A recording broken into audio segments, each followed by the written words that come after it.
the story, the title, The Wise King. Over to you, Daniel.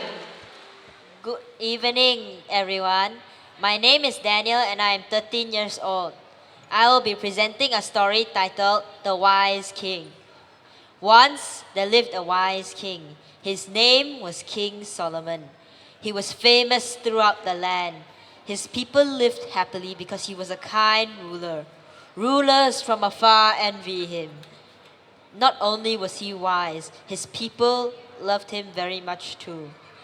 One day, a queen from a neighboring country came to visit him. She wanted to test King Solomon's power of solving puzzles. Your Majesty, said the queen, I have 2 flowers in my hand. One is real and one is artificial. I want you to guess which is which without touching or smelling them. The king kept quiet. He closed his eyes and started thinking. He opened his eyes and looked around. He closed his eyes again and went into deep thought. The queen was very happy as she thought that King Solomon did not know the answer.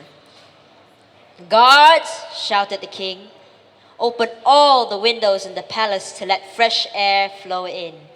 The guards opened all the windows in the palace. At that moment, a few butterflies flew in. They settled on the flower on the queen's right hand. They then flew over to the flower on the queen's left hand and settled on it. They spent a longer time on that flower because they were trying to suck nectar from it. The flower on your left hand is real, whereas the flower on your right hand is artificial, said King Solomon. How did you know? Asked the queen. The butterflies were trying to suck nectar from that flower. Only real flowers have nectar. The queen praised the wise king and said, You are truly a wise king.